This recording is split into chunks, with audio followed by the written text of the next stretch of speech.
दोस्तों नमस्कार, मैं हूं केशरी पांडे। आप देख रहे हैं अनकट रियल कवरेज। दोस्तों एक कहावत है कि सिचुएशन पड़ने के बाद हर एक आदमी या हर एक औरत परिस्थितियों का दास बन जाता है, क्योंकि ऐसी सिचुएशन होती है कि आदमी ना चाहते हुए भी वो सब कुछ करने पे विवश हो जाता है या मजबूर हो जाता है, जो कि उससे एक्सपेक्टेड नहीं है। ऐसी ही एक घटना मैं आपको बताने जा रहा हूँ, जो कि उत्तर प्रदेश के झांसी की है।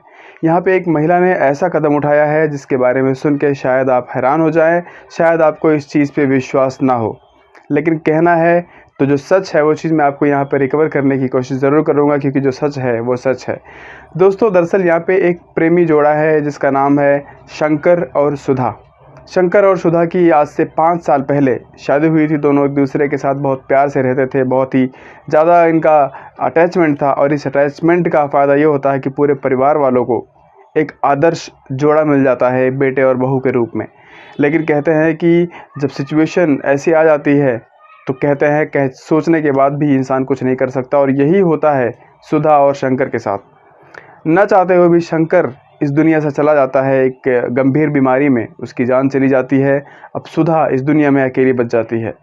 सुधा जब इस दुनिया में अकेली बचती है तो घर वालों ने सबने बताना शुरू किया उसके छोटे भाई को, शंकर के छोटे भाई को, कि सुधा का ध्यान रखा जाए। और शंकर के छोटे भाई ने सुधा के बच्चों और सुधा का भी ध्यान रखना शुरू किया, माँ बाप का ध्यान रखना शुरू किया, क्योंकि बड़ा भाई अब इस दुनिया को छोड़ के जा चुका था। और कब इस सिचुएशन में सुधा को शंकर के छोटे भाई से प्यार हो जाता है, यानी अपने देवर से प्यार हो जाता है, उसको पता ही नहीं चलता। जब सुधा अपने ससुराल वालों से ये बात करने की कोशिश करती है कि मैं अपने देवर से शादी करूं, लेकिन ससुराल वाले इस बात को सुनते ही इतना ज़्यादा खफा हो जाते हैं कि वो सुधा को अपने घर से बाहर निकालने की पूरी प्लानिंग कर बैठते हैं। और इस बीच में शंकर का छोटा भाई यानी सुधा का देवर आता है और बीच में बातें बैलेंस आउट करने की कोशिश करता है, लेकिन बातें नहीं बन पाती हैं।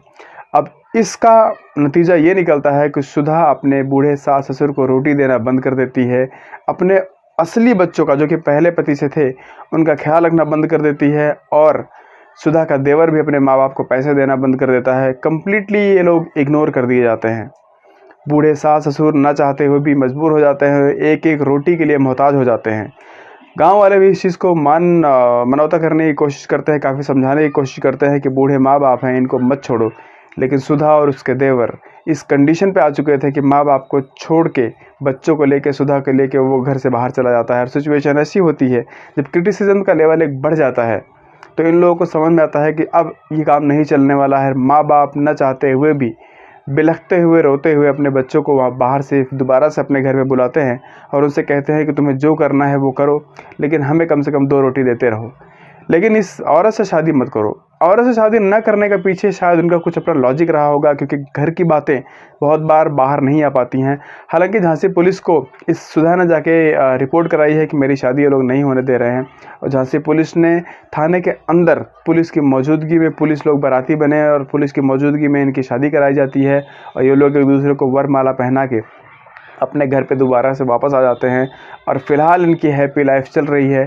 माँ बाप न चाहते हुए भी, न पसंद करते हुए भी इनकी शादी को इनको एक्सेप्ट करना पड़ा। दोस्तों इस घटना में आप बताएं कि गलती किसकी थी? क्या सुधा की गलती थी, या उसके देवर की गलती थी, या फिर पुलिस की गलती थी जिसने कि ये सब चीज़ों को बिना वैलिडेट किए, बिना माँ बाप से बात किए इनकी दोबारा शादी करा दी? आपकी कमेंट का इंतज़ार रहेगा। मिलते हैं एक और नई वीडियो में, तब तक के लिए जय हिंद, वंदे मातरम।